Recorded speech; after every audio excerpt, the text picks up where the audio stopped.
وَإِذْ أَخَذْنَا مِيثَاقَ بَنِي إِسْرَائِيلَ لَا تَعْبُدُونَ إِلَّا اللَّهَ وَبِالْوَالِدَيْنِ إِحْسَانًا وَذِي الْقُرْبَى وَالْيَتَامَى وَالْمَسَاكِينِ وَقُولُوا لِلنَّاسِ حُسْنًا وَأَقِيمُوا الصَّلَاةَ وَآتُوا الزَّكَاةَ ثُمَّ تَوَلَّيْتُمْ إِلَّا قَلِيلًا مِّنكُمْ وَأَنتُم مُّعْرِضُونَ۔ یاد کرو اسرائیل کی اولاد سے ہم نے پختہ عہد لیا تھا کہ اللہ کے سوا کسی کی عبادت نہ کرنا، ماں باپ کے ساتھ، رشتہ داروں کے ساتھ، یتیموں اور مسکینوں کے ساتھ نیک سلوک کرنا، لوگوں سے بھلی بات کہنا، نماز قائم کرنا اور زکوٰۃ دینا، مگر تھوڑے آدمیوں کے سوا تم سب اس عہد سے پھر گئے اور اب تک پھرے ہوئے ہو۔ وَإِذْ أَخَذْنَا مِيثَاقَكُمْ لَا تَسْفِكُونَ دِمَاءَكُمْ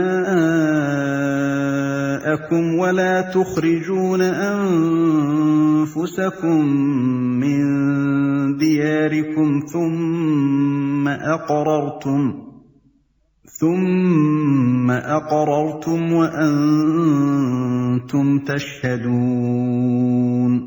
پھر ذرا یاد کرو ہم نے تم سے مضبوط عہد لیا تھا کہ آپس میں ایک دوسرے کا خون نہ بہانا اور نہ ایک دوسرے کو گھر سے بے گھر کرنا، تم نے اس کا اقرار کیا تھا، تم خود اس پر گواہ ہو۔ ثم أنتم هؤلاء تقتلون أنفسكم وتخرجون فريقا منكم من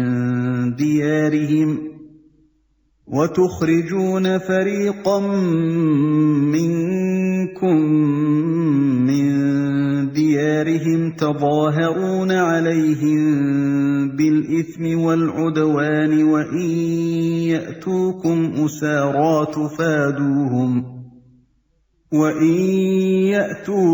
أسارى تفادوهم وهو محرم عليكم إخراجهم أفتؤمنون ببعض الكتاب وتكفرون ببعض فما جزاء من يفعل ذلك منكم إلا خزي في الحياة الدنيا ويوم القيامة يردون إلى أشد العذاب وما الله بغافل عما تعملون۔ مگر آج وہی تم ہو کہ اپنے بھائی بندوں کو قتل کرتے ہو، اپنی برادری کے کچھ لوگوں کو بے خانما کر دیتے ہو، ظلم و زیادتی کے ساتھ ان کے خلاف جتھے بندیاں کرتے ہو، اور جب وہ لڑائی میں پکڑے ہوئے تمہارے پاس آتے ہیں تو ان کی رہائی کے لیے فدیے کا لین دین کرتے ہو، حالانکہ انہیں ان کے گھروں سے نکالنا ہی سرے سے تم پر حرام تھا۔ تو کیا تم کتاب کے ایک حصے پر ایمان لاتے ہو اور دوسرے حصے کے ساتھ کفر کرتے ہو؟ پھر تم میں سے جو لوگ ایسا کریں ان کی سزا اس کے سوا اور کیا ہے کہ دنیا کی زندگی میں ذلیل و خوار ہو کر رہیں اور آخرت میں شدید ترین عذاب کی طرف پھیر دیے جائیں۔ اللہ ان حرکات سے بے خبر نہیں ہے جو تم کر رہے ہو۔ تو کیا تم کتاب کے ایک حصے پر ایمان لاتے ہو اور دوسرے حصے کے ساتھ کفر کرتے ہو؟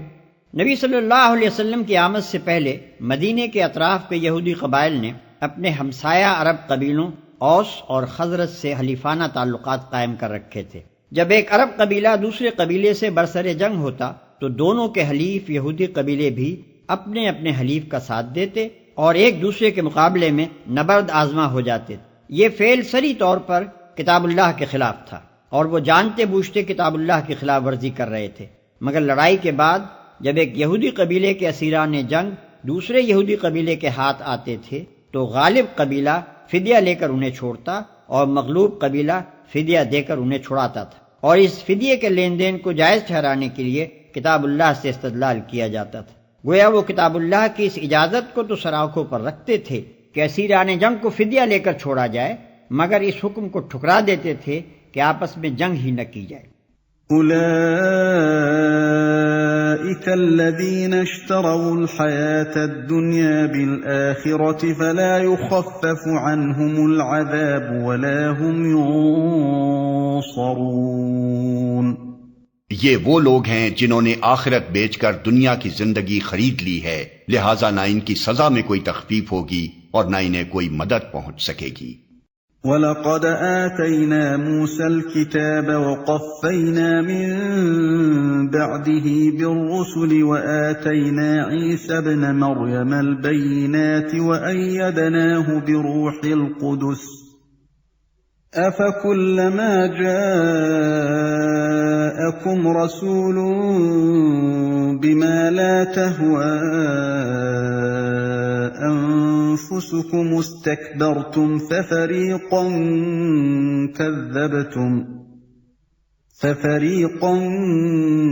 كَذَّبْتُمْ وَفَرِيقًا تَقْتُلُونَ۔ ہم نے موسیٰ کو کتاب دی، اس کے بعد پے در پے رسول بھیجے، آخر کار عیسیٰ ابن مریم کو روشن نشانیاں دے کر بھیجا اور روح پاک سے اس کی مدد کی۔ پھر یہ تمہارا کیا ڈھنگ ہے کہ جب بھی کوئی رسول تمہاری خواہشات نفس کے خلاف کوئی چیز لے کر تمہارے پاس آیا تو تم نے اس کے مقابلے میں سرکشی ہی کی، کسی کو جھٹلایا اور کسی کو قتل کر ڈالا، روح پاک سے اس کی مدد کی۔ روح پاک سے مراد علم وحی بھی ہے اور جبریل بھی جو وحی کا علم لاتے تھے، اور خود حضرت مسیح کی اپنی پاکیزہ روح بھی جس کو اللہ نے قدسی صفات بنایا تھا۔ روشن نشانیوں سے مراد وہ کھلی کھلی علامات ہیں جنہیں دیکھ کر ہر صداقت پسند طالب حق انسان یہ جان سکتا تھا کہ مسیح علیہ السلام اللہ کے نبی ہیں۔ وَقَالُوا قُلُوبُنَا غُلْفٌ بَل لَّعَنَهُمُ اللَّهُ بِكُفْرِهِمْ فَقَلِيلًا مَّا يُؤْمِنُونَ۔ وہ کہتے ہیں ہمارے دل محفوظ ہیں، نہیں، اصل بات یہ ہے کہ ان کے کفر کی وجہ سے ان پر اللہ کی پھٹکار پڑی ہے، اس لیے وہ کم ہی ایمان لاتے ہیں۔ وہ کہتے ہیں ہمارے دل محفوظ ہیں، یعنی ہم اپنے عقیدہ و خیال میں اتنے پختہ ہیں کہ تم خواہ کچھ کہو ہمارے دلوں پر تمہاری بات کا اثر نہ ہوگا۔ یہ وہی بات ہے جو تمام ایسے ہٹ دھرم لوگ کہا کرتے ہیں جن کے دل و دماغ پر جاہلانہ تعصب کا تسلط ہوتا ہے۔ وہ اسے عقیدے کی مضبوطی کا نام دے کر ایک خوبی شمار کرتے ہیں، حالانکہ اس سے بڑھ کر آدمی کے لیے کوئی عیب نہیں ہے کہ وہ اپنے موروثی عقائد و افکار پر جم جانے کا فیصلہ کر لے، خواہ ان کا غلط ہونا کیسے ہی قوی دلائل سے ثابت کر دیا جائے۔ وَلَمَّا جَاءَهُمْ كِتَابٌ مِّنْ عِندِ اللَّهِ مُصَدِّقٌ لِّمَا مَعَهُمْ وَكَانُوا مِن قَبْلُ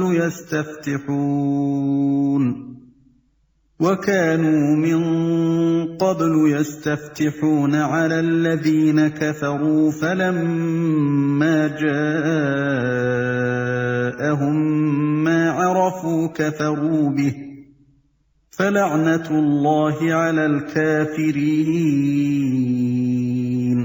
اور اب جو ایک کتاب اللہ کی طرف سے ان کے پاس آئی ہے اس کے ساتھ ان کا کیا برتاؤ ہے، باوجود کہ وہ اس کتاب کی تصدیق کرتی ہے جو ان کے پاس پہلے سے موجود تھی، باوجود کہ اس کی آمد سے پہلے وہ خود کفار کے مقابلے میں فتح و نصرت کی دعائیں مانگا کرتے تھے، مگر جب وہ چیز آ گئی جسے وہ پہچان بھی گئے تو انہوں نے اسے ماننے سے انکار کر دیا۔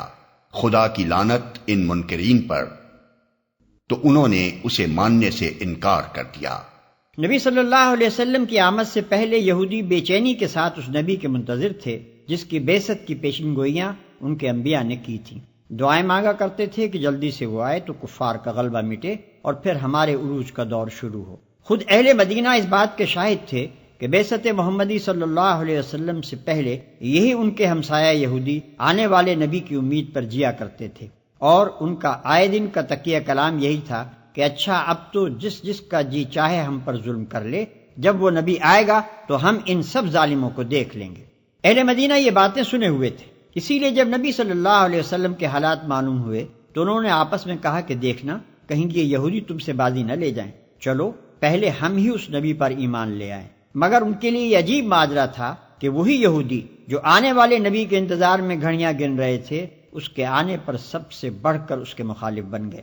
اور یہ جو فرمایا کہ وہ اس کو پہچان بھی گئے تو اس کے متعدد ثبوت اسی زمانے میں مل گئے تھے۔ سب سے زیادہ معتبر شہادت ام المومنین حضرت صفیہ کی ہے، جو خود ایک بڑے یہودی عالم کی بیٹی اور ایک دوسرے عالم کی بھتیجی تھی۔ وہ فرماتی ہیں کہ جب نبی صلی اللہ علیہ وسلم مدینہ تشریف لائے تو میرے باپ اور چچا دونوں آپ سے ملنے گئے، بڑی دیر تک آپ سے گفتگو کی، پھر جب گھر واپس آئے تو میں نے اپنے کانوں سے ان دونوں کو یہ گفتگو کرتے سنا۔ چچا: کیا واقعی یہ وہی نبی ہے جس کی خبریں ہماری کتابوں میں دی گئی ہیں؟ والد: خدا کی قسم ہاں۔ چچا: کیا تم کو اس کا یقین ہے؟ والد: ہاں۔ چچا: پھر کیا ارادہ ہے؟ والد: جب تک جان میں جان ہے اس کی مخالفت کروں گا اور اس کی بات چلنے نہ دوں گا۔ ابن حشام جلد دوم صفحہ 165 طبع جدید۔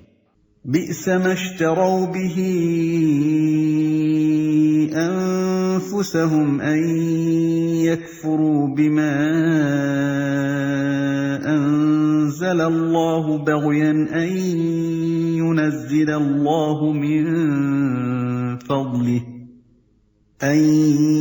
ينزل الله من فضله على من يشاء من عباده فباءوا بغضب على غضب وللكافرين عذاب مهين۔ کیسا برا ذریعہ ہے جس سے یہ اپنے نفس کی تسلی حاصل کرتے ہیں کہ جو ہدایت اللہ نے نازل کی ہے اس کو قبول کرنے سے صرف اس ضد کی بنا پر انکار کر رہے ہیں کہ اللہ نے اپنے فضل سے اپنے جس بندے کو خود چاہا نواز دیا، لہذا اب یہ غضب بالائے غضب کے مستحق ہو گئے ہیں اور ایسے کافروں کے لیے سخت ذلت آمیز سزا مقرر ہے۔ کیسا برا ذریعہ ہے جس سے یہ اپنے نفس کی تسلی حاصل کرتے ہیں۔ اس آیت کا دوسرا ترجمہ یہ بھی ہو سکتا ہے کہ ایسی بری چیز ہے جس کی خاطر انہوں نے اپنی جانوں کو بیچ ڈالا، یعنی اپنی فلاح و سعادت اور اپنی نجات کو قربان کر دیا۔ اپنے جس بندے کو خود چاہا نواز دیا۔ یہ لوگ چاہتے تھے کہ آنے والا نبی ان کی قوم میں پیدا ہو، مگر جب وہ ایک دوسری قوم میں پیدا ہوا جسے وہ اپنے مقابلے میں ہیچ سمجھتے تھے تو وہ اس کے انکار پر آمادہ ہو گئے۔ گویا ان کا مطلب یہ تھا کہ اللہ ان سے پوچھ کر نبی بھیجتا، جب اس نے ان سے نہ پوچھا اور اپنے فضل سے خود جسے چاہا نواز دیا تو وہ بگڑ بیٹھے۔ وَإِذَا قِيلَ لَهُمْ آمِنُوا بِمَا أَنزَلَ اللَّهُ قَالُوا نُؤْمِنُ بِمَا أُنزِلَ عَلَيْنَا وَيَكْفُرُونَ بِمَا وَرَاءَهُ وَهُوَ الْحَقُّ مُصَدِّقًا لِمَا مَعَهُمْ قُلْ فَلِمَ تَقْتُلُونَ أَنبِيَاءَ اللَّهِ مِن قَبْلُ إِن كُنتُم مُّؤْمِنِينَ۔ جب ان سے کہا جاتا ہے کہ جو کچھ اللہ نے نازل کیا ہے اس پر ایمان لاؤ تو وہ کہتے ہیں کہ ہم تو صرف اس چیز پر ایمان لاتے ہیں جو ہمارے ہاں یعنی نسل اسرائیل میں اتری ہے۔ اس دائرے کے باہر جو کچھ آیا ہے اسے ماننے سے وہ انکار کرتے ہیں، حالانکہ وہ حق ہے اور اس تعلیم کی تصدیق و تائید کر رہا ہے جو ان کے ہاں پہلے سے موجود تھی۔ اچھا ان سے کہو اگر تم اس تعلیم ہی پر ایمان رکھنے والے ہو جو تمہارے ہاں آئی تھی تو اس سے پہلے اللہ کے ان پیغمبروں کو جو خود بنی اسرائیل میں پیدا ہوئے تھے کیوں قتل کرتے رہے؟ وَلَقَدْ جَاءَكُم مُّوسَىٰ بِالْبَيِّنَاتِ ثُمَّ اتَّخَذْتُمُ الْعِجْلَ مِن بَعْدِهِ وَأَنتُمْ ظَالِمُونَ۔ تمہارے پاس موسیٰ کیسی کیسی روشن نشانیوں کے ساتھ آیا، پھر بھی تم ایسے ظالم تھے کہ اس کی پیٹھ موڑتے ہی بچڑے کو معبود بنا بیٹھے۔ وَإِذْ أَخَذْنَا مِيثَاقَكُمْ وَرَفَعْنَا فَوْقَكُمُ الطُّورَ خُذُوا مَا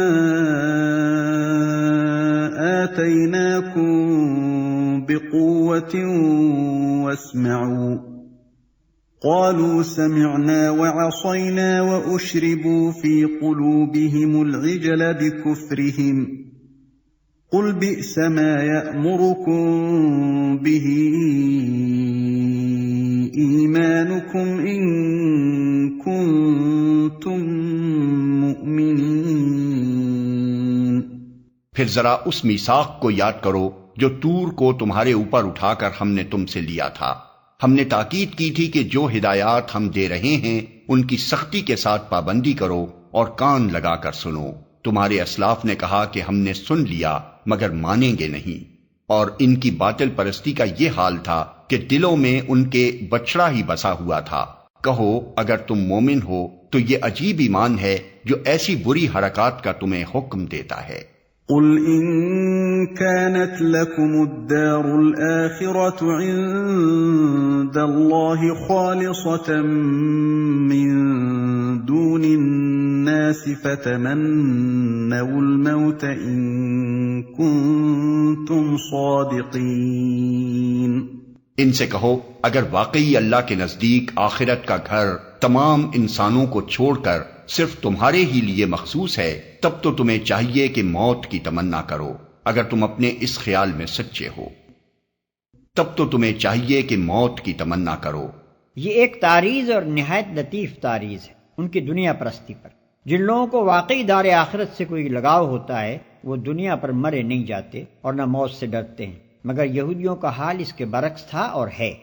وَلَن يَتَمَنَّوْهُ أَبَدًا بِمَا قَدَّمَتْ أَيْدِيهِمْ وَاللَّهُ عَلِيمٌ بِالظَّالِمِينَ۔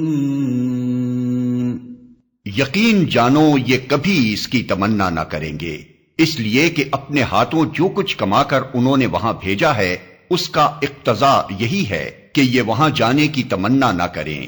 اللہ ان ظالموں کے حال سے خوب واقف ہے۔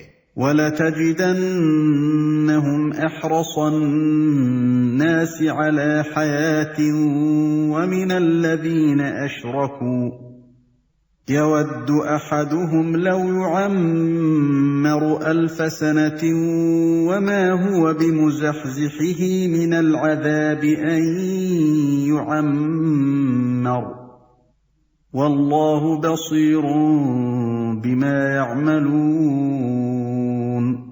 تم انہیں سب سے بڑھ کر جینے کا حریص پاؤ گے، حتیٰ کہ یہ اس معاملے میں مشرکوں سے بھی بڑھے ہوئے ہیں۔ ان میں سے ایک ایک شخص یہ چاہتا ہے کہ کسی طرح 1000 برس جیے، حالانکہ لمبی عمر بہرحال اسے عذاب سے تو دور نہیں پھینک سکتی۔ جیسے کچھ اعمال یہ کر رہے ہیں اللہ تو انہیں دیکھ ہی رہا ہے۔ تم انہیں سب سے بڑھ کر جینے کا حریص پاؤ گے۔ اصل میں علی حیاتن کا لفظ ارشاد ہوا ہے جس کے معنی ہے کسی نہ کسی طرح کی زندگی، یعنی انہیں محض زندگی کی حرص ہے، خواہ وہ کسی طرح کی زندگی ہو، عزت اور شرافت کی ہو یا ذلت اور کمینہ پن کی۔ قل من كان عدوا لجبريل فإنه نزله على قلبك بإذن الله مصدقا لما بين يديه وهدى وبشرى للمؤمنين۔ ان سے کہو کہ جو کوئی جبریل سے عداوت رکھتا ہو اسے معلوم ہونا چاہیے کہ جبریل نے اللہ ہی کے اذن سے یہ قرآن تمہارے قلب پر نازل کیا ہے، جو پہلے آئی ہوئی کتابوں کی تصدیق و تائید کرتا ہے اور ایمان لانے والوں کے لیے ہدایت اور کامیابی کی بشارت بن کر آیا ہے۔ ان سے کہو کہ جو کوئی جبریل سے عداوت رکھتا ہو۔ یہودی صرف نبی صلی اللہ علیہ وسلم کو اور آپ پر ایمان لانے والوں ہی کو برا نہ کہتے تھے، بلکہ خدا کے برگزیدہ فرشتے جبریل کو بھی گالیاں دیتے تھے اور کہتے تھے کہ وہ ہمارا دشمن ہے، وہ رحمت کا نہیں عذاب کا فرشتہ ہے۔ یہ قرآن تمہارے قلب پر نازل کیا ہے، یعنی اس بنا پر تمہاری گالیاں جبریل پر نہیں بلکہ خداوند برتر کی ذات پر پڑتی ہیں، جو پہلے سے آئی ہوئی کتابوں کی تصدیق و تائید کرتا ہے۔ مطلب یہ ہے کہ یہ گالیاں تم اسی لیے تو دیتے ہو کہ جبریل یہ قرآن لے کر آیا ہے، اور حال یہ ہے کہ یہ قرآن سراسر تورات کی تائید میں ہے، لہذا تمہاری گالیوں میں تورات بھی حصے دار ہوئی۔ اور ایمان لانے والوں کے لیے ہدایت اور کامیابی کی بشارت بن کر آیا ہے۔ اس میں لطیف اشارہ ہے اس مضمون کی طرف کہ نادانو، اصل میں تمہاری ساری ناراضی ہدایت اور راہ راست کے خلاف ہے، تم لڑ رہے ہو اس صحیح رہنمائی کے خلاف جسے اگر سیدھی طرح مان لو تو تمہارے ہی لیے کامیابی کی بشارت ہو۔ من كان عدوا لله وملائكته ورسله وجبريل وميكال فإن الله عدو للكافرين۔ اگر جبریل سے ان کی عداوت کا سبب یہی ہے تو کہہ دو کہ جو اللہ اور اس کے فرشتوں اور اس کے رسولوں اور جبریل اور میکائیل کے دشمن ہیں، اللہ ان کافروں کا دشمن ہے۔ وَلَقَدْ أَنزَلْنَا إِلَيْكَ آيَاتٍ بَيِّنَاتٍ وَمَا يَكْفُرُ بِهَا إِلَّا الْفَاسِقُونَ۔ ہم نے تمہاری طرف ایسی آیات نازل کی ہیں جو صاف صاف حق کا اظہار کرنے والی ہیں، اور ان کی پیروی سے صرف وہی لوگ انکار کرتے ہیں جو فاسق ہیں۔ أَوَكُلَّمَا عَاهَدُوا عَهْدًا نَبَذَهُ فَرِيقٌ مِّنْهُمْ بَلْ أَكْثَرُهُمْ لَا يُؤْمِنُونَ۔ کیا ہمیشہ ایسا ہی نہیں ہوتا رہا ہے کہ جب انہوں نے کوئی عہد کیا تو ان میں سے ایک نہ ایک گروہ نے اسے ضرور ہی بالائے طاق رکھ دیا، بلکہ ان میں سے اکثر ایسے ہی ہیں جو سچے دل سے ایمان نہیں لاتے۔ وَلَمَّا جَاءَهُمْ رَسُولٌ مِّنْ عِندِ اللَّهِ مُصَدِّقٌ لِّمَا مَعَهُمْ نَبَذَ فَرِيقٌ مِّنَ الَّذِينَ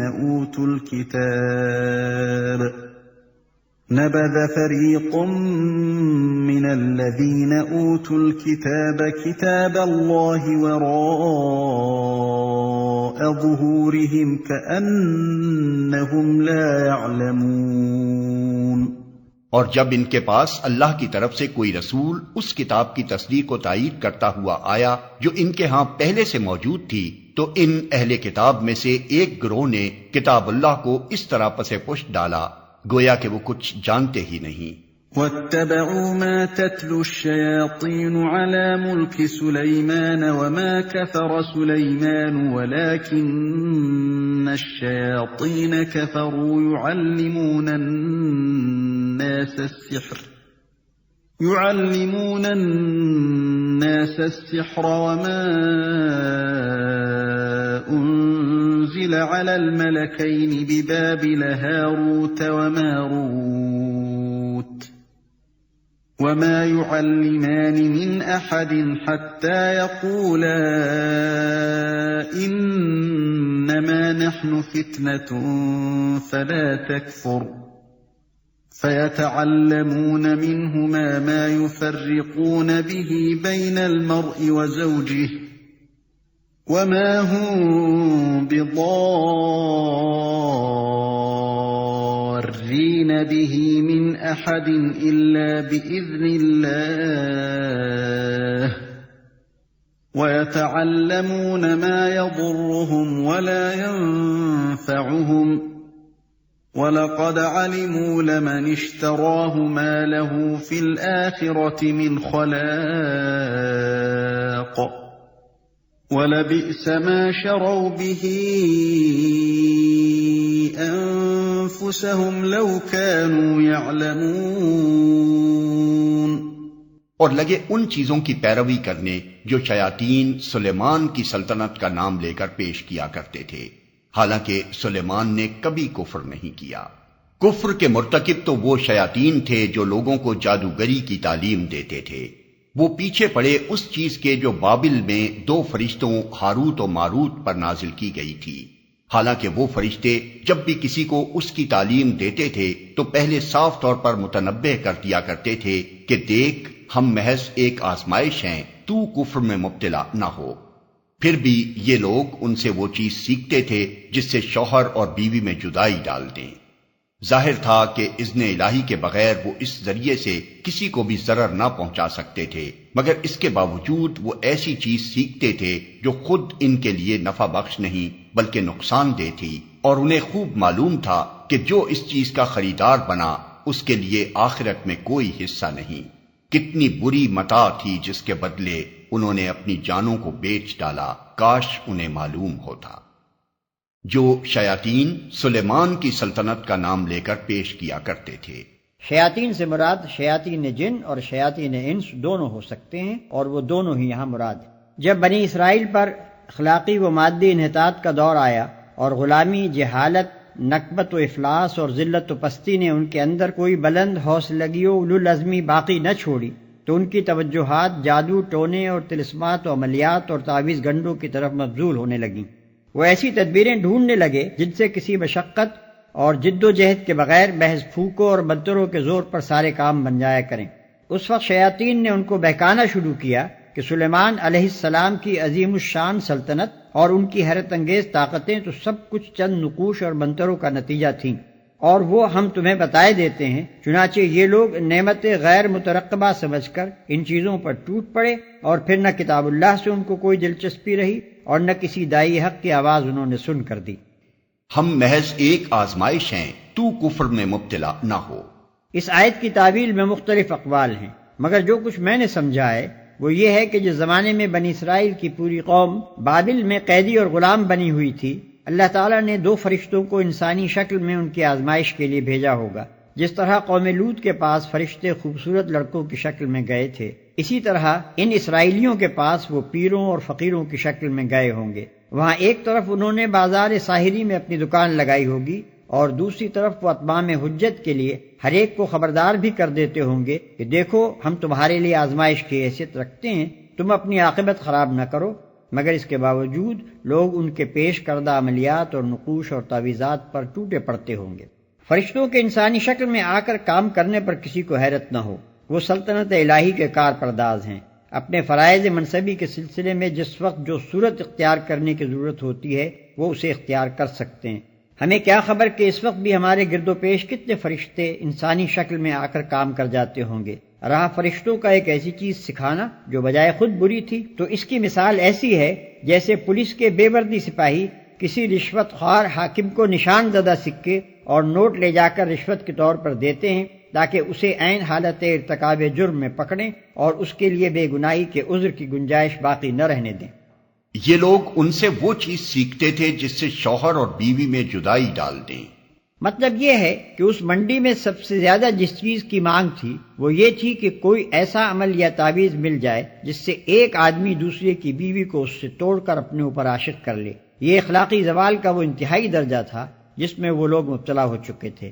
پست اخلاقی کا اس سے زیادہ نیچا مرتبہ اور کوئی نہیں ہو سکتا کہ ایک قوم کے افراد کا سب سے زیادہ دلچسپ مشغلہ پرائی عورتوں سے آنکھ لڑانا ہو جائے اور کسی منکوحہ عورت کو اس کے شوہر سے توڑ کر اپنا کر لینے کو وہ اپنی سب سے بڑی فتح سمجھنے لگیں۔ ازدواجی تعلق در حقیقت انسانی تمدن کی جڑ ہے۔ عورت اور مرد کے تعلق کی درستی پر پورے انسانی تمدن کی درستی کا اور اس کی خرابی پر پورے انسانی تمدن کی خرابی کا مدار ہے۔ لہذا وہ شخص بدترین مفسد ہے جو اس درخت کی جڑ پر تیشہ چلاتا ہو جس کے قیام پر خود اس کا اور پوری سوسائٹی کا قیام منحصر ہے۔ حدیث میں آتا ہے کہ ابلیس اپنے مرکز سے زمین کے ہر گوشے میں اپنے ایجنٹ روانہ کرتا ہے، پھر وہ ایجنٹ واپس آ کر اپنی اپنی کارروائیاں سناتے ہیں۔ کوئی کہتا ہے میں نے فلاں فتنہ برپا کیا، کوئی کہتا ہے میں نے فلاں شر کھڑا کیا، مگر ابلیس ہر ایک سے کہتا جاتا ہے کہ تو نے کچھ نہ کیا۔ پھر ایک آتا ہے اور اطلاع دیتا ہے کہ میں ایک عورت اور اس کے شوہر میں جدائی ڈال آیا ہوں، کہ سن کر ابلیس اس کو گلے لگا لیتا ہے اور کہتا ہے کہ تو کام کر کے آیا ہے۔ اس حدیث پر غور کرنے سے یہ بات اچھی طرح سمجھ میں آ جاتی ہے کہ بنی اسرائیل کی آزمائش کو جو فرشتے بھیجے گئے تھے انہیں کیوں حکم دیا گیا کہ عورت اور مرد کے درمیان جدائی ڈالنے کا عمل ان کے سامنے پیش کریں۔ دراصل یہی ایک ایسا پیمانہ تھا جس سے ان کے اخلاقی زوال کو ٹھیک ٹھیک ناپا جا سکتا تھا۔ وَلَوْ أَنَّهُمْ آمَنُوا وَاتَّقَوْا لَمَثُوبَةٌ مِّنْ عِندِ اللَّهِ خَيْرٌ لَوْ كَانُوا يَعْلَمُونَ۔ اگر وہ ایمان اور تقوی اختیار کرتے تو اللہ کے ہاں اس کا جو بدلہ ملتا وہ ان کے لیے زیادہ بہتر تھا، کاش انہیں خبر ہوتی۔